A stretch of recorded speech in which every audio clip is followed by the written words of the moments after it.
my beloved spiritual children, and my brothers and sisters in Islam. This is an historic occasion, and I will always value it because it is my first visit to Tajikistan. Other reasons also make it historic. It is without doubt one of the most delicate times in Tajikistan's history. In the first place, this country, like others, which for many decades was part of the Soviet Union, now must establish itself and seek its way forward as a fully independent country, part of the world's community of nations, and this must be achieved in a fundamentally changing world environment where forces such as the market economy need to be tamed and made to serve the people of Tajikistan.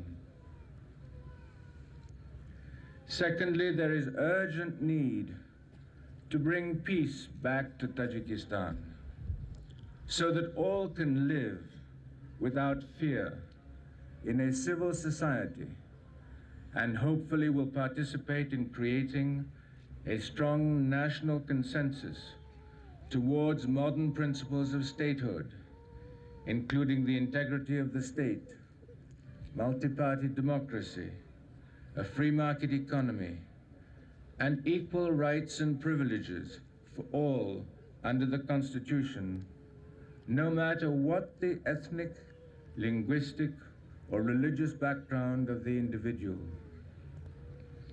And thirdly, Tajikistan as a country with a substantial majority of Muslims will need to find its way, as do other countries within the Ummah, to live within the ethics of our faith while contributing to the enhancement of society in addressing the problems of our modern world.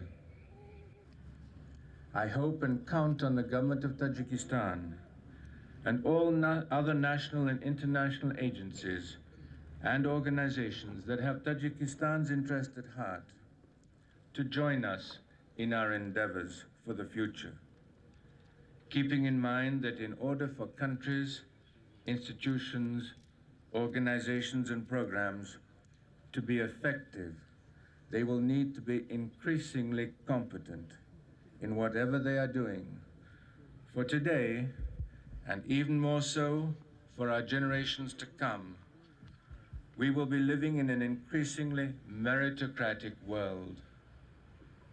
No time can be lost in the interest of all Tajiks in giving up those actions which without any doubt will damage the future of Tajikistan if they are allowed to be continued, such as killing to resolve differences, or evil social habits such as growing, distributing, trading, or consuming drugs, or acquiescing that these things be done. Such actions or habits can only result in prolonged damage to Tajik society.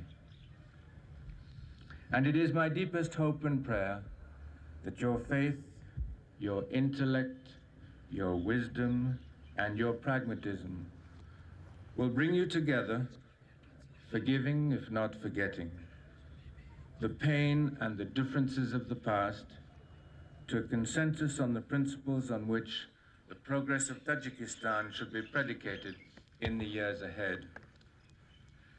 Be assured that my prayers will accompany you every day as you move down this road, and wherever I can, whenever I can, the human and material resources of the Imamate will be there to assist you, if you so wish, in achieving your goals. To all my spiritual children who are here today, and to your families, wherever they may be, I give my most affectionate, loving blessings. And to my brothers and sisters in Islam, be assured that my deep and heartfelt prayers are with you for your peace, your unity, and for your happiness. I also pray for the eternal peace and rest of the souls of all the deceased members of your families. Khanavada. La ilaha illallah Muhammadur Rasulullah. And yet, who over the centuries of our history have come to live in different climates, speak different languages, live in different political contexts, and who differentiate in some interpretations of their faith. Within the Ummah, the Ismaili community reflects much of the same pluralism. And I want to take this occasion, therefore, to say that whereas some might be convinced that plurality within the Islamic world is undesirable or is in some way a weakness, I would like to share with you my conviction, my very deep conviction, that the plurality of the peoples of the Muslim world is not just an irreversible historical fact, but it is a strength for which we must be grateful, a strength that should be constructively harnessed to the building of this and other nations within the ethics of Islam. Let us remember that these differences date back to the earliest days of the revelation of Islam. The Holy Quran says, O mankind, lo, we have created you male and female, and have made you nations and tribes, that you may know one another. Lo, the noblest of you, in the sight of Allah, is the best in conduct. Lo, Allah is knower, aware. So the Quran itself recognizes differences amongst Muslims, and it simply says, Allah will judge you according to the way you live your lives. As I look to the future of the Ismaili community worldwide, living in many parts of Central Asia and in more than 25 different countries, and as I look to the future of Tajikistan with its variegated population, and as I look at the Ummah, I conclude that every and all those peoples, if they wish to achieve a better life for themselves in the generations ahead, must absolutely achieve peace within their societies. And because we are Muslim, conflict must be replaced by a peace which is predicated on the ethics of our faith. We must not kill to resolve differences, whatever they may be. They must be resolved, as I have said, within the ethic of our faith, through dialogue, through compassion, through tolerance, through generosity and forgiveness. These are the pillars on which to build a strong society in modern times, not through weapons. And let us hope, indeed, seek to ensure that never again weapons will have any place in our society. They must be replaced by constitutional government. It will be our endeavor to serve the Ismaili Jamaat in Tajikistan as well as all our brothers and sisters in Islam to overcome the problems which you face today, and inshallah to set Tajik society as quickly as possible onto a stable and vigorous course of well-being. In recent years, there have been severe problems in Badakhshan: insufficient food, reduction in the quality of education and healthcare, increasing poverty. These are matters to which my Jamaat, our brothers in Islam, the government and I must work together to solve. Society in many parts of the world is accustomed to thinking that government, institutions and individuals cannot work in a collaborative manner.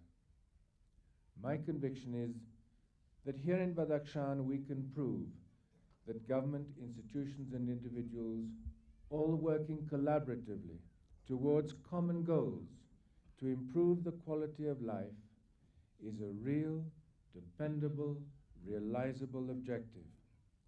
and it is one that I have set for the Imamate institutions and of course for myself.